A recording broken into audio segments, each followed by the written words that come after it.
Take a deep breath in and slowly let it out. Feel the weight of the day gently melting away as your mind begins to drift to a calm and quiet place. Let peace settle softly around you, like a warm blanket wrapping you in comfort. Tonight, you are safe, warm, and ready to rest deeply. Allow yourself to be carried gently on the wings of history's quietest stories. Before we begin, if you feel like it, please type your location and the time where you are listening from.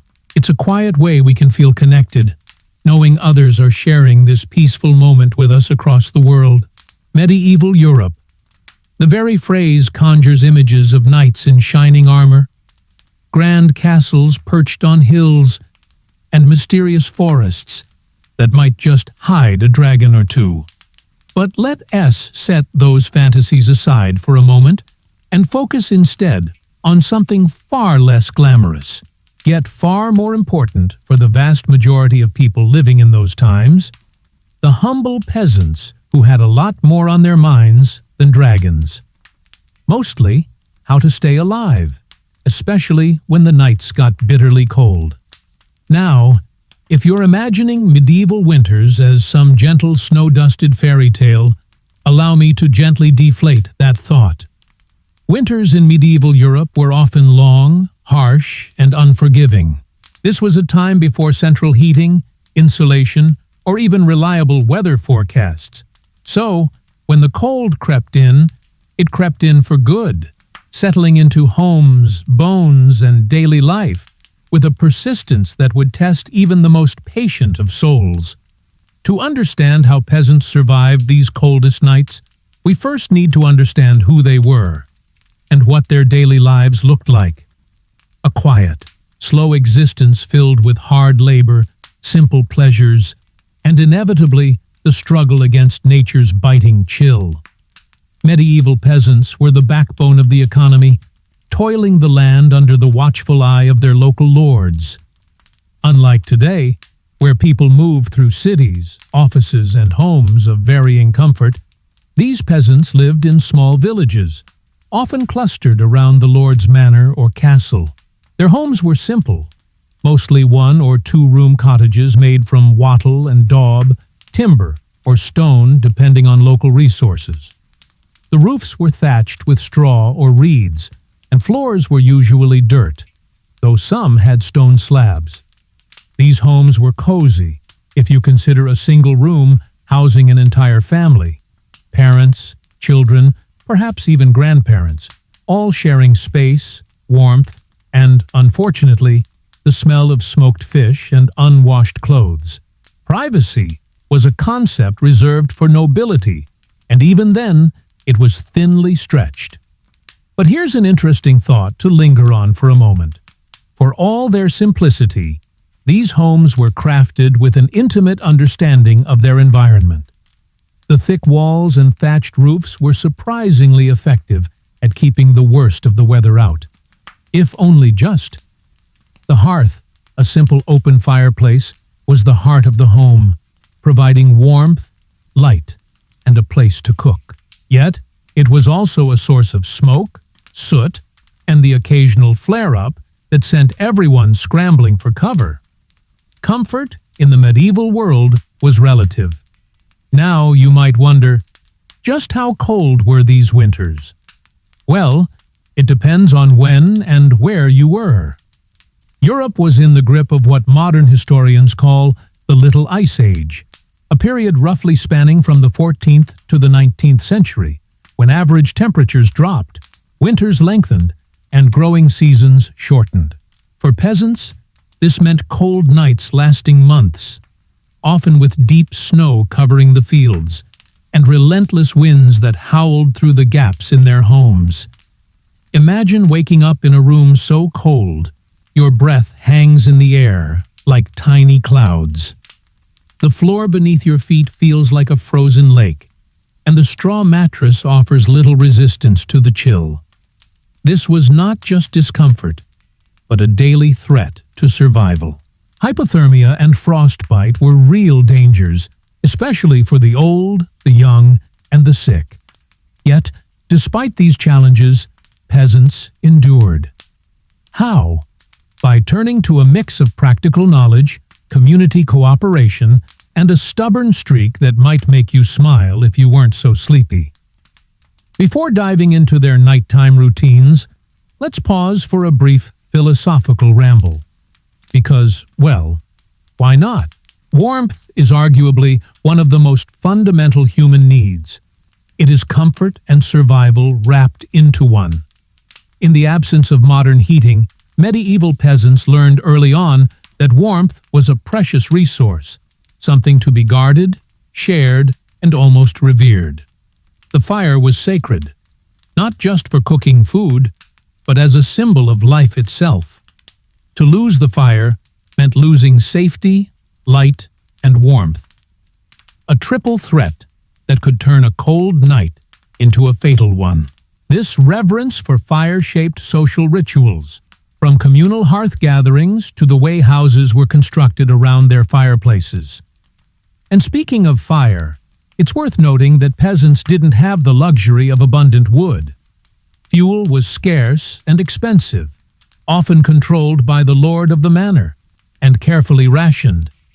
This scarcity meant that every ember was precious, every spark cherished, and firewood was collected and saved with the utmost care.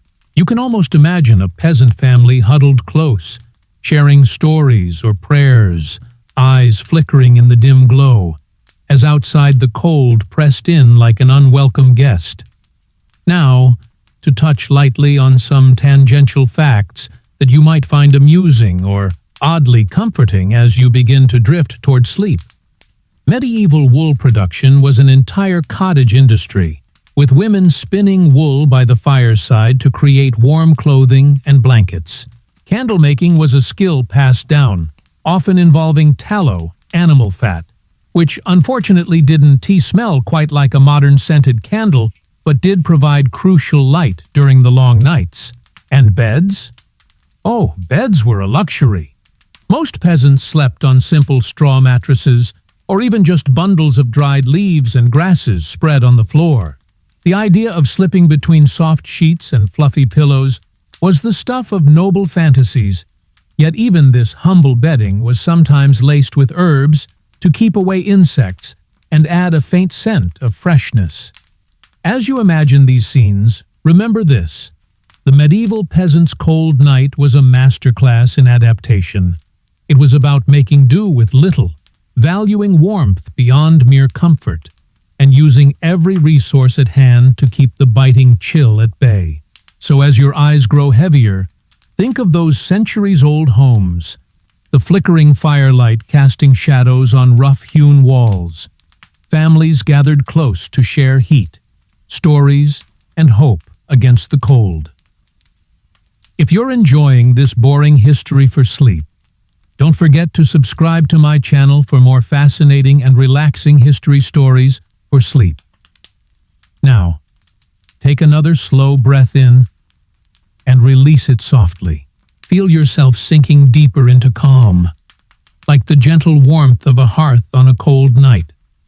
Allow your body to relax fully, your mind quiet and content.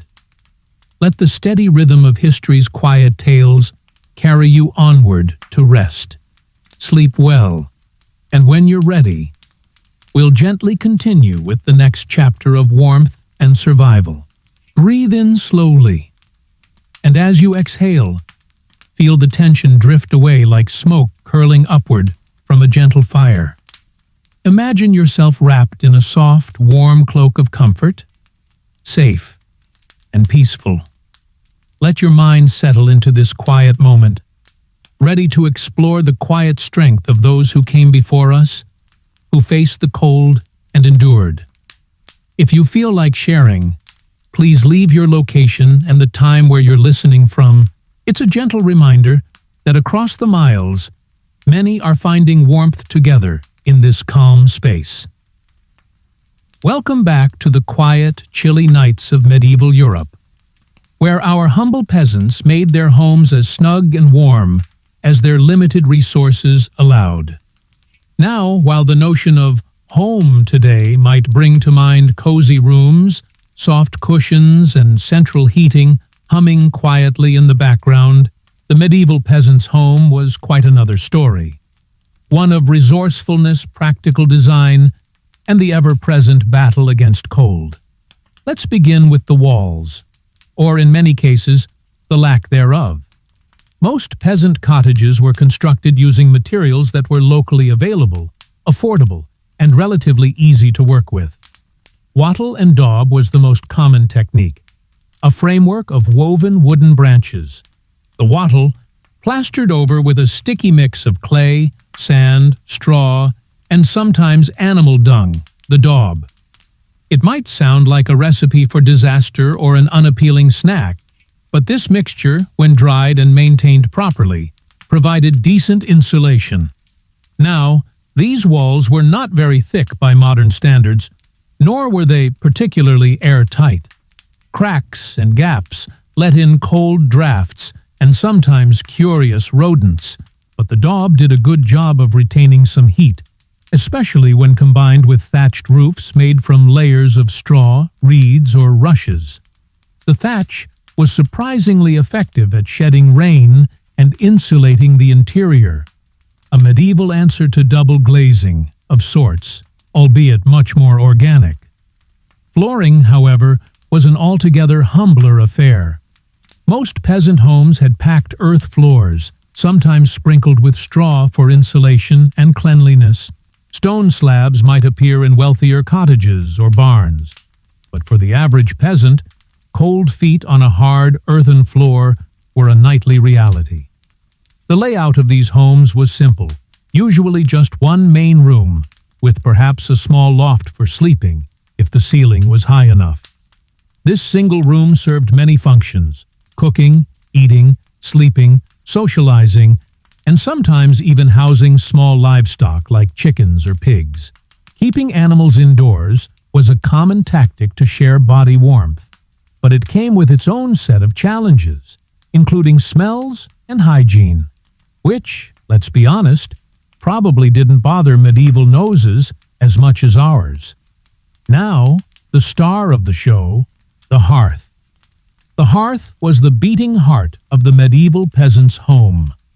Unlike the fancy chimneys of castles or manor houses, most peasant cottages had a simple open fire set in the middle or against a wall. The smoke from this fire often escaped through a hole in the roof or through the thatch itself, rather than a dedicated chimney, which meant interiors were smoky, eyes watery, and ceilings blackened with soot. This smoky environment wasn't just a byproduct. It had practical effects. Smoke helped preserve thatch by deterring insects and reduced the likelihood of some pests. The fireplace was the source of heat, light, and a place to cook, but it was also a hazard.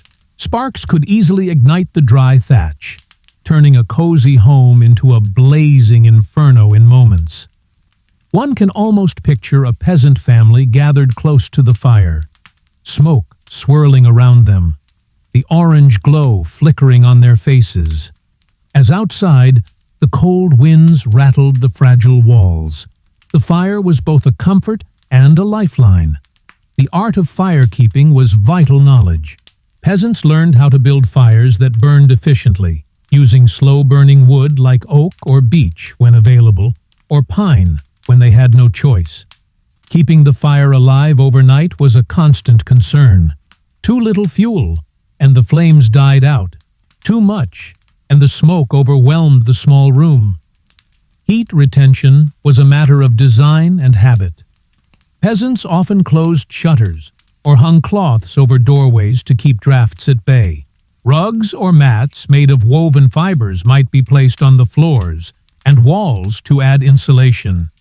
In some regions, mud or clay was plastered on walls inside the home to reduce drafts and retain heat. There's an almost quaint image that medieval historians love to share. In some villages, families would sleep so close together on a shared bed or straw mattress that their combined body heat would keep everyone reasonably warm. There was a practical efficiency to this, a human radiator, if you will, circulating warmth in the coldest hours. But let's not romanticize the situation too much. Sleeping piled together was also a breeding ground for lice, fleas, and other unwelcome companions. The kind of warmth most modern sleepers would politely decline. One fascinating detail about medieval peasant homes relates to the humble window, or rather, the absence of it. Glass windows were rare and expensive. Instead, openings in walls were often covered with wooden shutters, oiled parchment, or animal horn sheets that let in a faint glow while keeping out wind and rain. The lack of glass meant that even with shutters closed, cold air often seeped through, making the interior feel like a chilly cave with a fire pit in the center. In some wealthier villages, small glass panes appeared by the late medieval period, but for the common peasant, windowless walls meant that nights were dark and cold, relying heavily on the fire's glow and flickering candlelight for comfort. Speaking of candles, their flickering flames were both a source of gentle light and a potential hazard. Tallow candles, made from animal fat, emitted a smoky, sometimes unpleasant odor, but they were affordable and could be made at home. Beeswax candles, which smelled much nicer and burned cleaner, were mostly reserved for churches and nobility. By nightfall, the fire and candles were the only sources of illumination. Peasants treasured the faint warmth these small flames provided, knowing well that darkness outside brought not just cold, but the fears of the unknown. Wild animals, thieves, and of course, the ever-present danger of a fire engulfing their home. Let's take a brief detour to a quiet fact about medieval construction: the communal effort. Villages often shared resources to repair homes or help build new ones. The entire community might gather to rethatch a roof or patch a wall. This cooperation wasn't just neighborly kindness, it was survival. The cold didn't discriminate, and a leaky roof meant misery for all. So, the architecture of warmth in peasant homes was a delicate balance of available materials, learned techniques, and communal effort. It was a world where every stick of wood, every handful of daub, and every spark of fire mattered immensely. In thinking about these homes, it's worth reflecting on the contrast to our modern lives, where warmth is often taken for granted. For medieval peasants, warmth was hard-won, precious, and intertwined with every aspect of daily life. And as your mind wanders gently through these smoky cottages and thatched roofs, let it soften, relax, and grow warmer. Now, as you breathe deeply and slowly, feel a gentle warmth spreading through your body, like a hearth's glow on a quiet night. Let your thoughts drift like smoke rising softly toward the sky, light and unburdened. Rest easy, knowing you are wrapped in comfort, just as those before you found peace beside their fires. When you're ready, we'll continue our slow journey into the ways of warmth and survival. Breathe in slowly, and as you breathe out, imagine the gentle embrace of soft, warm layers wrapping around you like a protective cocoon. Feel the soothing weight of comfort settling on your skin, inviting calm and rest. Let your mind drift, relaxed and unhurried, as we explore the humble but vital armor peasants' war against the cold. If you'd like, please share your location and the time where you are listening from. It's a quiet way we connect across time and space, sharing warmth through these stories. Ah, clothing. Not the haute couture of a medieval noble, but the practical, hard-working garments of peasants facing the relentless cold of long winter nights. When warmth is a matter of survival, every thread counts. Unlike the fancier folks who could afford fine silks and elaborate fashions, peasants relied on humble materials and simple craftsmanship. Wool was the undisputed champion in this battle against cold. Thick, durable, and surprisingly effective at trapping body heat even when damp. But producing wool garments wasn't as straightforward as it sounds. The process began with raising sheep, which many peasants did, often sharing flocks among the village. Sheep had to be shorn by hand with simple shears, a laborious and sometimes risky task. The raw wool was then cleaned, carded, which means combed, spun into yarn, and finally woven into cloth, a time-consuming process usually done by women around the hearth. The color of peasant clothing was mostly the natural hues of wool and linen, off-white, browns, grays, as dyeing was costly and reserved for the wealthier classes. The simplicity of color, however, did not mean the clothes were simple in function. Layering was key. Peasants often wore multiple layers to trap air, which acts as an insulator. A linen shirt or tunic served as the base layer, lightweight and breathable, keeping the skin dry. Over this came a heavier woolen tunic or coat, sometimes lined with fur for added warmth. Cloaks or mantles made from thick wool or even animal pelts completed the ensemble. Let us pause here for a slightly amusing but true fact. Medieval peasants didn't have synthetic fleece or down jackets, but they had an ancient version of thermal wear, layers of fabric tightly woven and layered to keep out the cold. It's rather humbling to realize that, despite centuries of technological progress, the basic principle of layering remains the best defense against cold. Footwear was another challenge. Most peasants wore simple leather shoes or boots, often homemade and designed for durability rather than warmth. In some cases, they wore wooden clogs or went barefoot indoors, despite the cold floors, likely not a recipe for cozy toes. To protect their heads and hands, woolen caps and gloves or mittens were common. Hats, sometimes lined with fur, helped retain body heat, as much warmth escapes through the head. Gloves kept fingers nimble for work during short bursts outside, but many peasants probably went without on the coldest nights. Now, imagine trying to sleep in these layers. Unlike today's cozy pajamas, medieval peasants often tried to keep as many clothes on as possible when bedding down. Removing layers meant risking exposure to cold while changing, or because the nighttime chill could bite through even thick wool. And here's a slightly sarcastic observation from your weary professor.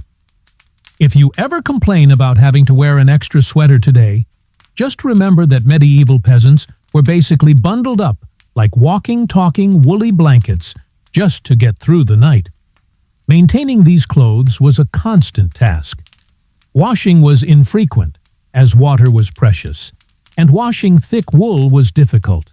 Instead, airing out garments by hanging them near the fire or outside on sunny days helped reduce odors and dampness. Mending was an art in itself. Holes and worn spots were patched with scraps, sometimes visibly, leading to garments that were a patchwork of survival rather than fashion statements. In fact, some peasants might wear the same clothes for years, layering patched fabrics to keep warm and protected. Let's wander briefly into the topic of fur, which brings a hint of luxury to our tale.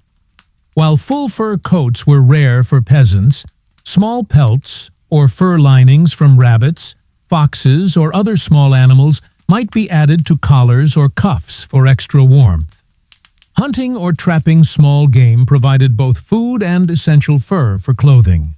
Another practical item was the hood, often attached to cloaks or separate, which protected the neck and head from wind and snow. Hoods were the medieval equivalent of today's winter jackets with insulated hoods, but without the fancy synthetic lining or waterproof fabric. And what about scarves?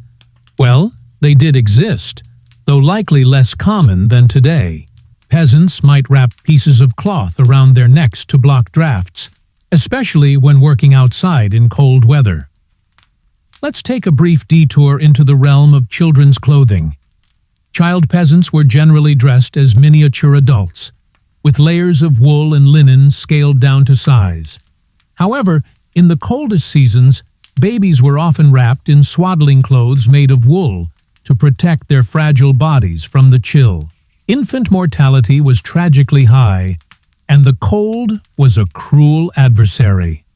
Another little-known fact: medieval peasants often slept with their clothes on, not just for warmth, but because laundering was difficult, and drying clothes indoors in winter was a challenge. So, those layers were both armor and pajamas. One can almost picture a peasant family huddled together under a rough wool blanket, bundled in scarves, hoods, and thick socks, sharing what little heat their bodies and the hearth could produce. Now, all this layering and woolliness raises a question. How did peasants deal with the inevitable itchiness and discomfort of wool next to skin? Linen undergarments helped, softer and less irritating. And it's likely that with time, people became accustomed to the rough textures, much as we do with certain fabrics today. It's worth noting that despite their challenges, these clothing strategies were remarkably effective. Wool's natural crimp traps air, providing insulation, and its lanolin content repels water, so even damp wool can still keep you warm. These natural properties were key to surviving harsh winters. In short, medieval peasants dressed not for style, but for survival.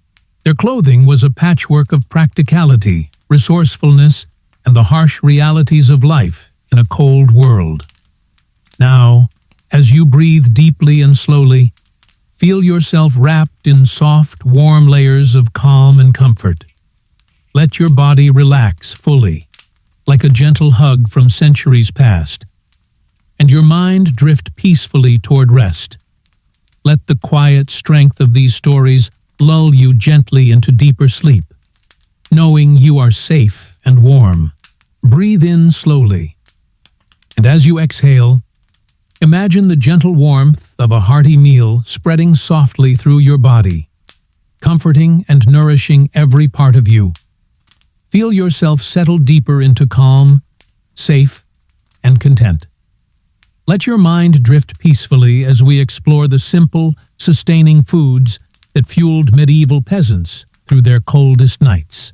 If you'd like, please share your location and the time where you're listening from. It's a quiet way to connect, knowing others are sharing this peaceful moment across the world. Ah, food, the humble fuel of life. And for medieval peasants, it was the essential warmth against the cold nights that stretched endlessly through winter. The food wasn't elaborate or fancy, but it had to do the vital work of sustaining bodies exposed to harsh weather and constant labor. Unlike modern diets, laden with convenience and variety, a peasant's food supply was limited by the seasons, the land, and what they could grow, gather, or afford. Yet, within these constraints lay a surprisingly effective system designed to provide calories, heat, and energy. Let's start with the basics. Grains. Barley, rye, oats, and sometimes wheat formed the backbone of the medieval peasant diet. These were usually ground into coarse flours and made into bread or porridge. Bread, of course, was a staple, dense, dark, and heavy, often baked once or twice a week in communal ovens. Porridge, a simple mixture of grain and water or milk, was eaten hot and thick, providing a slow-burning energy source. Its warmth on a cold morning or evening was both comforting and necessary. Imagine a peasant lad spooning a steaming bowl by the hearth, the heat rising gently and chasing away the morning chill. Vegetables were seasonal and humble. Cabbage, onions, leeks, turnips, carrots, and beans made up much of the diet. These were often boiled into stews or soups, sometimes thickened with grains or legumes to add substance. The long cooking times helped soften tough vegetables and made the broth nourishing and warming. Meat was a luxury for most peasants, often reserved for feast days or special occasions.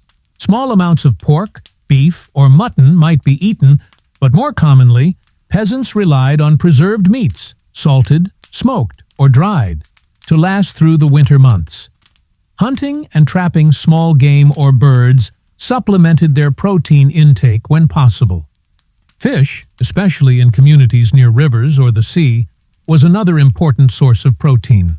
Salted or smoked fish could be stored for longer periods and was often consumed during fasting days dictated by the church. Speaking of fasting, it's worth noting that religious observances shaped medieval diets significantly.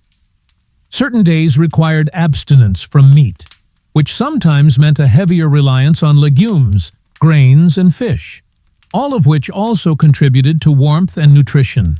Now, the calories were crucial because cold weather and hard work demanded energy. The body burns more calories to maintain heat, and peasants understood this in practice, even if they didn't know the science. Their meals were hearty, often eaten in multiple servings throughout the day. Let's not forget ale, a staple beverage for peasants. Unlike the strong, bitter brews of today's craft scene, medieval ale was low in alcohol and nutritious, made from malted grains and water. It was consumed throughout the day as a safer alternative to often contaminated water sources. The warmth and calories from ale contributed subtly but importantly to keeping cold at bay. Another warming food was cheese, usually hard, aged varieties that could be stored through winter. Cheese provided fats and proteins, essential for energy and insulation. Butter and animal fats were also prized, used in cooking or eaten sparingly. Cooking methods themselves were geared toward maximizing warmth and sustenance. Slow-cooked stews and soups simmered over the hearth for hours, filling the cottage with comforting aromas and providing hot, nourishing meals that could stretch over several days. It's fascinating to think about the communal aspect of these meals.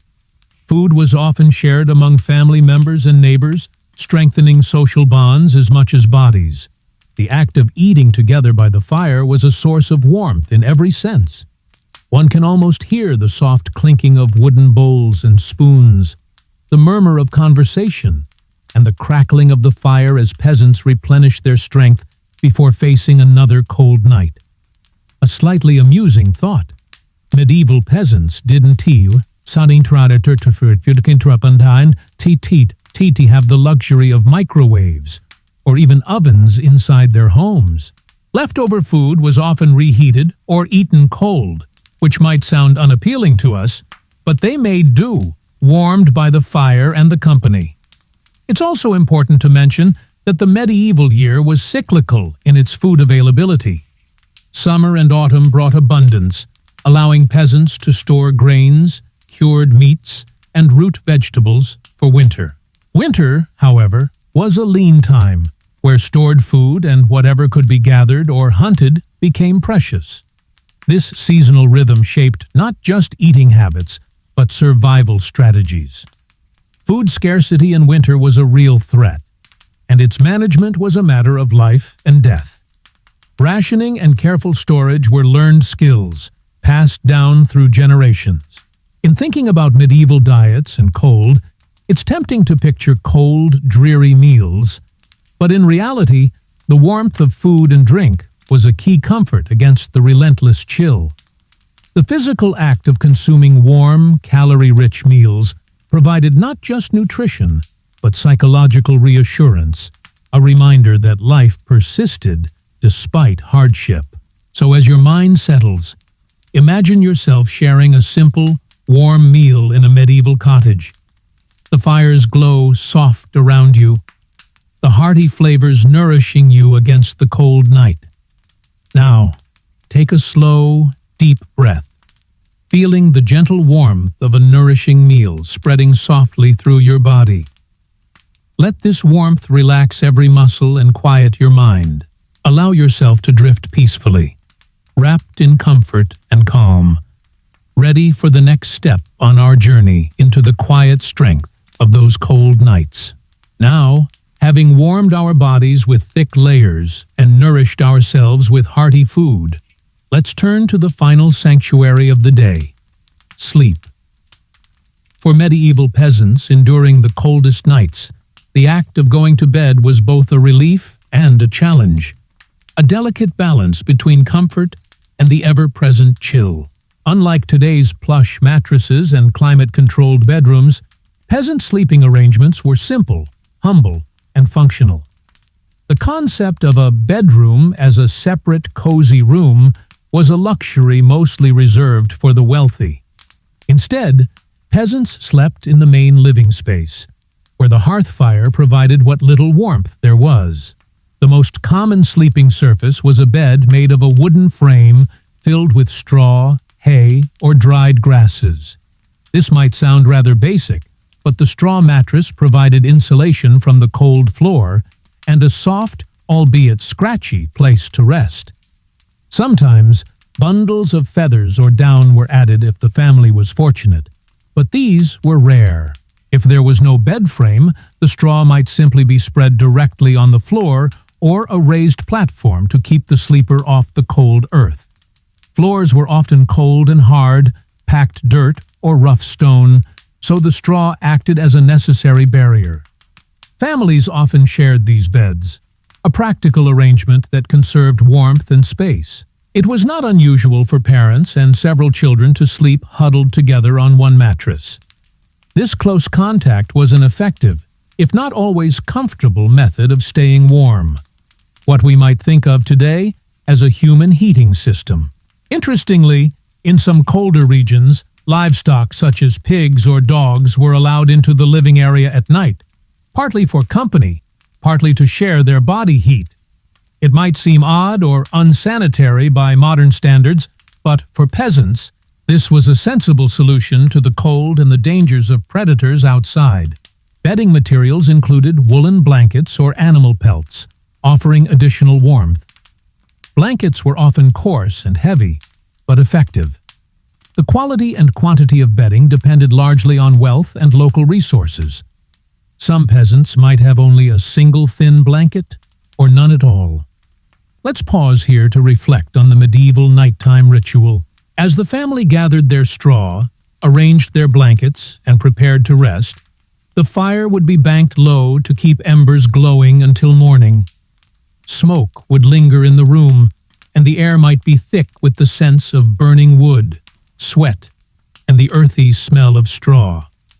Sleeping with clothes on was common, as changing into nightwear meant exposure to cold air. The layers of wool and linen served double duty, day clothes and pajamas. It's worth imagining the scratchiness of those fabrics as they rested against skin, softened only by the warmth of close bodies and the hearth. Privacy, as you might imagine, was minimal. Beds were shared not just by family but sometimes by guests or village visitors. This closeness was a survival strategy, pooling warmth and offering protection. An amusing yet practical detail is the use of simple tools like bed warmers, metal pans filled with hot coals or stones, carefully placed under blankets to warm the bed before sleeping. While not common everywhere, these devices show the ingenuity peasants applied to combat the cold. Ventilation was a tricky matter. While fresh air was needed to avoid choking on smoke and moisture, drafts could be deadly in winter. Peasants balanced these needs by covering windows and doorways with cloth or shutters, and sometimes sleeping near the fire to catch its residual heat. The nighttime was a time of vulnerability, but also of quiet resilience. Peasants learned to live with the cold, making their beds as warm and welcoming as possible with limited means. The straw mattress, the shared blankets, the close proximity of loved ones, all these formed a fragile sanctuary against winter's grip. And let's not forget the ever-present threats: dampness leading to illness, fleas and lice making themselves at home in bedding, and the risk of fire from the open hearth. These dangers were part of the nightly reality, quietly endured. Despite these challenges, sleep was necessary and sacred. It restored strength for the next day's toil, provided mental respite, and, in its own way, connected families in shared warmth and security. As you imagine this scene, the flickering firelight, the bundled bodies, the scent of straw and smoke, let your own body settle, warm, and prepare to rest. Now, take a deep, gentle breath, feeling the softness of rest wrapping around you like a warm, familiar blanket. Let your mind ease and your body relax fully, sinking deeper into calm. Sleep well, and when you're ready, we will continue our slow, soothing journey through the ways medieval peasants faced the coldest nights. The medieval village, more than a cluster of simple homes, it was a living network of shared lives, shared struggles, and, importantly, shared warmth. When the cold nights came, peasants understood instinctively that surviving wasn't just about individual effort. It was about coming together. Imagine a winter evening where the wind howls relentlessly outside and smoke curls lazily from a dozen thatched roofs clustered close together. Inside each cottage, families huddle by their hearths, but beyond those walls lies the heart of village life, the communal spirit that made those cold nights bearable. One of the most practical forms of shared warmth was the communal fire. Many villages had a large fire pit or brazier in the center of the community or near the Lord S. Manor, where peasants could gather. These fires provided a place to warm hands, share news, and find solace in company. Gathering around firelight was more than practical. It was social glue. Stories, songs, and prayers were exchanged, binding villagers together with shared history and hope.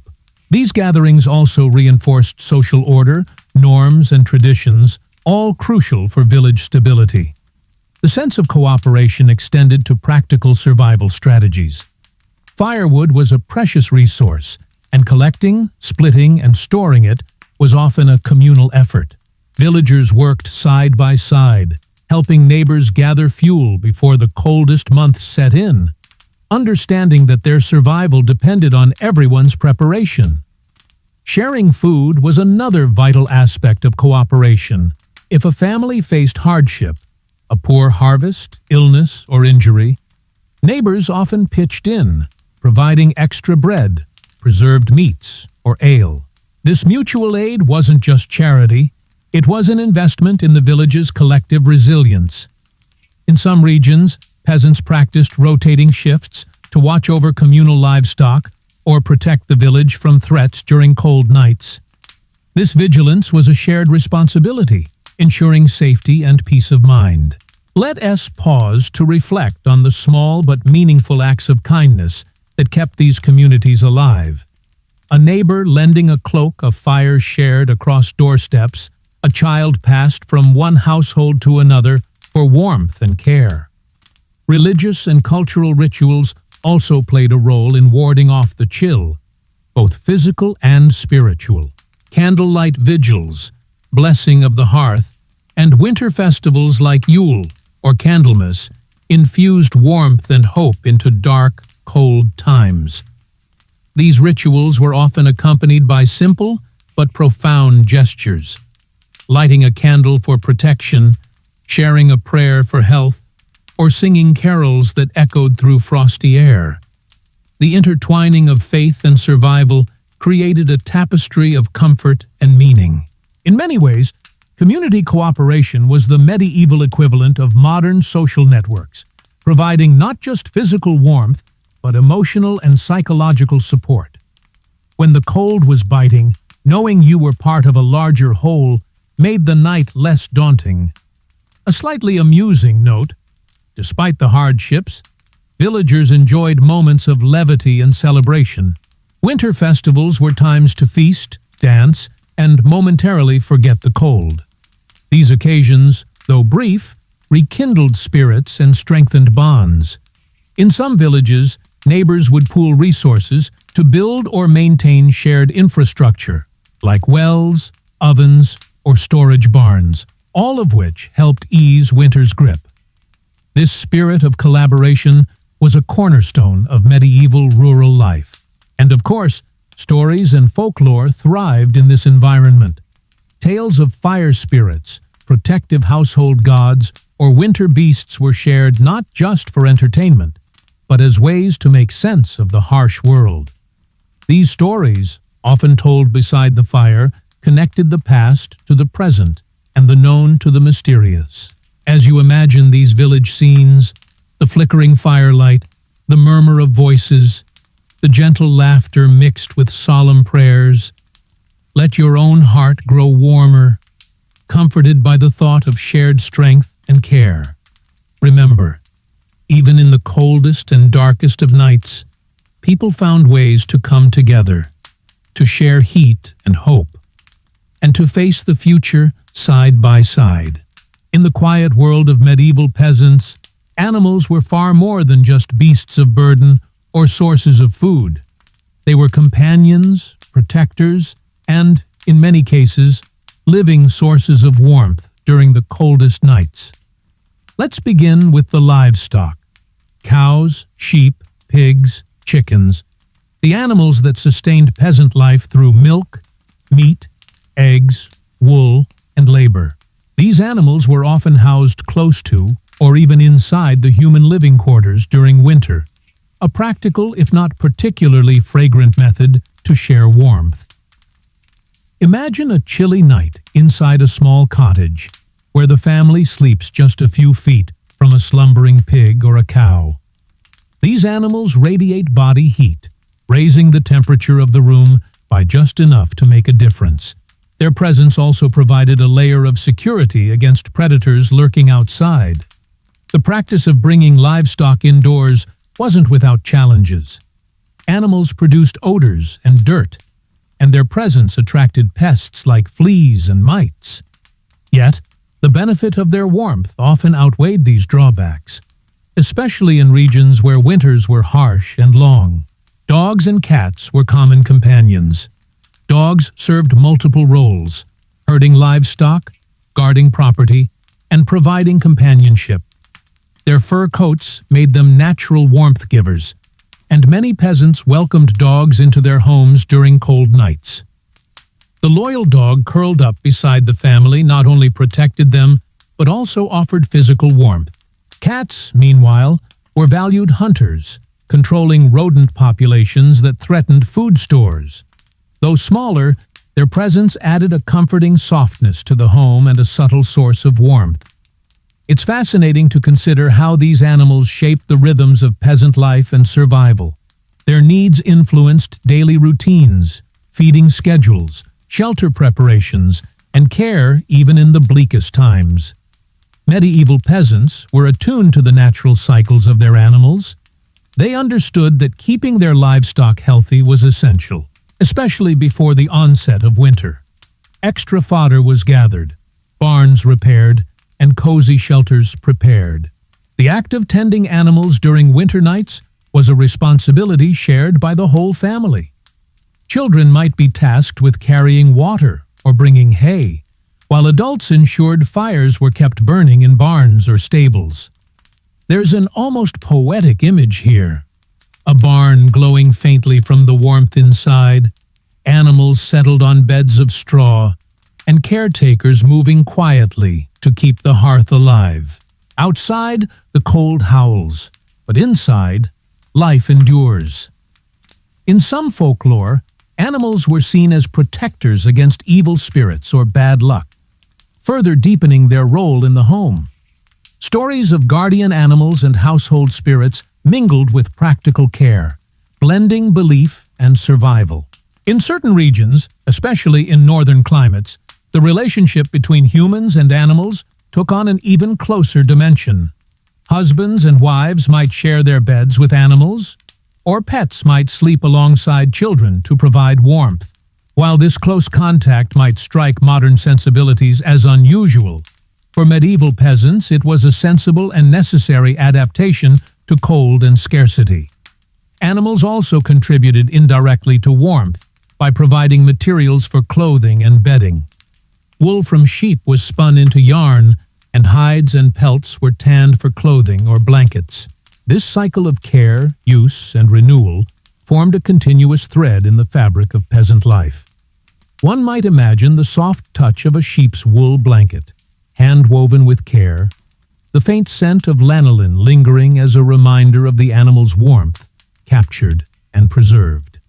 Even small animals, like rabbits or birds kept for food or feathers, played roles in this system of survival. Their feathers might fill pillows or quilts, adding an extra layer of insulation. And let's not forget the symbolic comfort animals provided. In an often harsh and uncertain world, the companionship of a loyal dog or a purring cat offered emotional warmth that soothed minds and hearts as much as bodies. As you imagine these scenes, animals nestled close, sharing their warmth and protection, caretakers moving gently through dim spaces, let your own body relax and feel cradled by the quiet, steady presence of life. In these simple acts of shared warmth and companionship, medieval peasants found not only physical survival, but also a sense of home and belonging. Now, take a deep, gentle breath, feeling the soothing warmth of quiet companionship surrounding you. Let your body relax fully, and your mind rest peacefully, carried gently into calm sleep by the soft presence of those who keep watch through the night. Rest well, and when you're ready, we will continue our slow journey into the ways medieval peasants survived the coldest nights. Breathe in slowly, and as you breathe out, picture the gentle flicker of a candle's flame, soft and steady, casting a warm glow around you. Let the calming light soothe your mind and body, drawing you into a peaceful, restful state. Feel yourself wrapped in the quiet comfort of firelight as we explore how medieval peasants used fire and light to survive the coldest nights. If you feel like sharing, please leave your location and the time where you are listening from. It's a gentle way to connect with others, finding warmth and calm across the world. Fire. It's as ancient a companion to humans as the night itself. For medieval peasants, fire was much more than warmth. It was light, safety, and a symbol of life's fragile persistence against darkness and cold. In cottages where daylight faded early and the night stretched long, firelight was the heart of the home. The hearth blazed, a roaring, crackling center of warmth, but it was also a source of light in a world before electricity or even widespread candle use. Open hearths meant smoke-filled rooms, but the flickering flames painted shadows on rough walls, giving life to stories and quiet thoughts. The fire's glow was both comforting and necessary, enabling tasks to continue after dark and keeping the fear of night creatures at bay. Candles and torches supplemented the hearth's light, though they came with their own challenges. Tallow candles, made from animal fat, were affordable but smoky and smelly. Beeswax candles, cleaner and sweeter smelling, were mostly reserved for churches and the wealthy. The act of making candles was a skill in itself. Families or local artisans produced tallow candles, sometimes reusing leftover bits to keep the flame going. The flicker of candlelight was modest but precious, a small beacon in the enveloping dark. Torches, often bundles of resinous wood, were used for outdoor tasks or moving between buildings at night. They burned bright but quickly and carried a risk of sparking fire, always a concern in thatched villages. Managing fires safely was a constant worry. A stray ember could ignite a roof or straw bedding, turning a humble home into a dangerous blaze. Villagers developed routines for banking fires at night, covering embers with ashes to keep them alive but subdued, so they could be rekindled in the morning.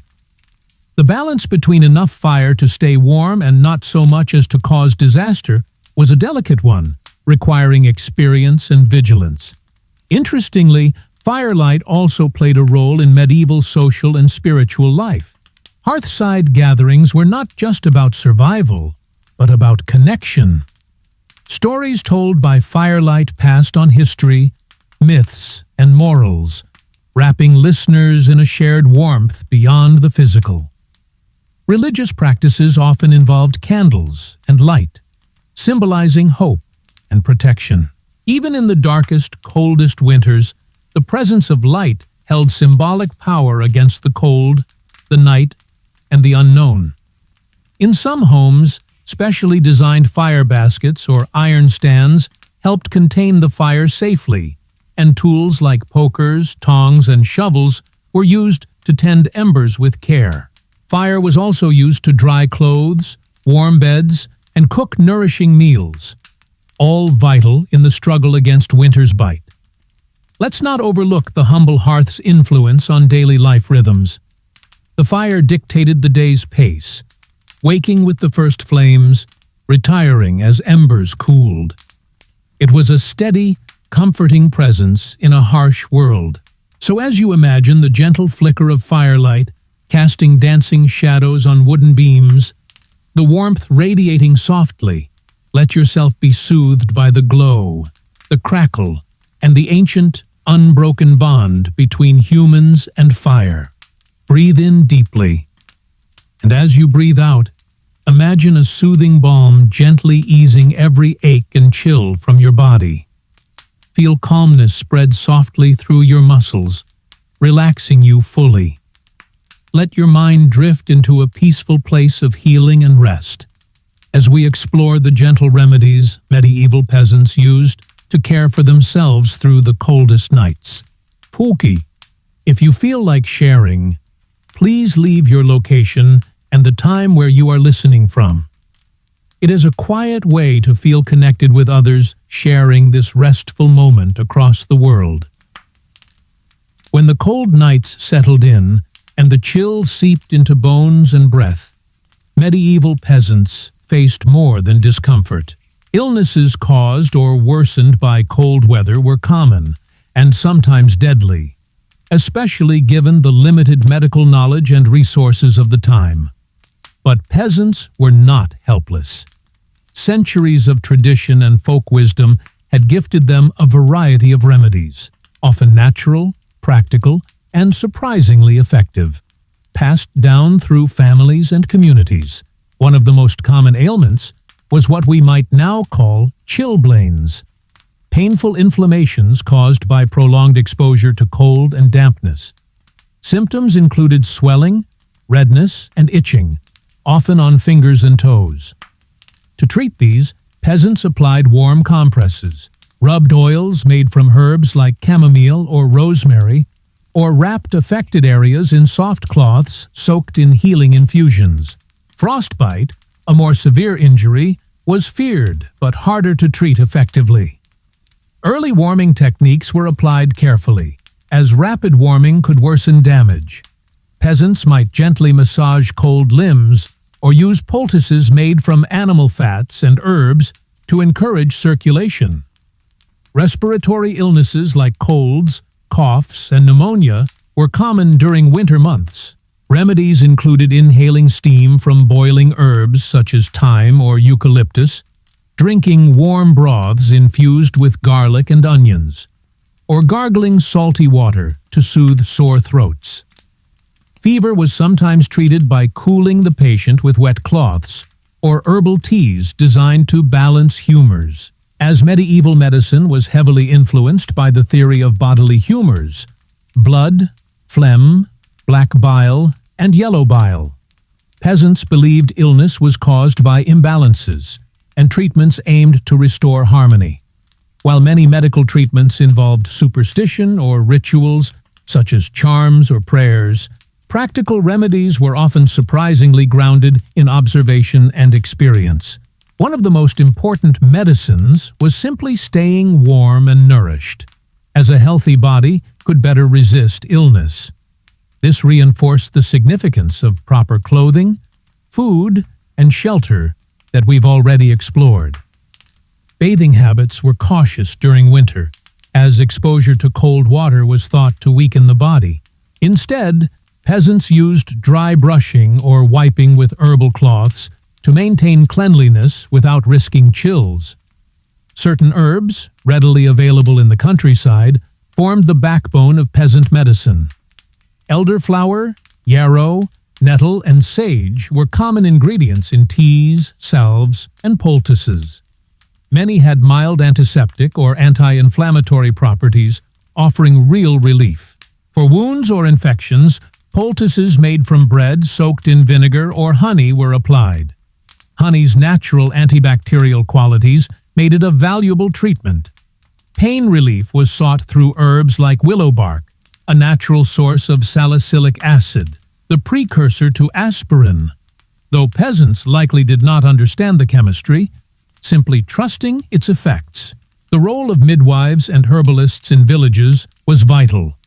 These women combined practical knowledge with tradition, delivering babies, treating illnesses, and guiding families through the harsh winters. Spiritual healing also played a role. Prayers, blessings, and rituals were commonly employed alongside physical remedies, reflecting the intertwined nature of faith and health.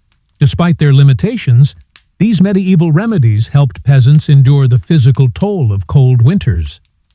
The knowledge passed through generations was a testament to human resilience and adaptability. It is touching to imagine a peasant mother gently applying warm herbs to her child, as chilled fingers, whispering soothing words as the fire flickers softly nearby. These small acts of care and hope were as vital as any medicine. So, as you settle deeper into calm, picture yourself wrapped in gentle warmth and healing light, comforted by the quiet strength of tradition and love that kept generations safe through the coldest nights. Now, take a deep, peaceful breath and feel a wave of healing calm wash over you. Let your body relax completely and your mind rest softly, cradled by care and comfort. Allow yourself to drift gently toward restful sleep, knowing you are safe and nurtured. Breathe in deeply, and as you breathe out, feel the gentle warmth of endurance and quiet strength settle softly within you. Imagine a calm light glowing in your heart, steady and unwavering. Let your mind relax, your body sink, and your spirit find peace as we reflect on the enduring human spirit that braved the coldest nights.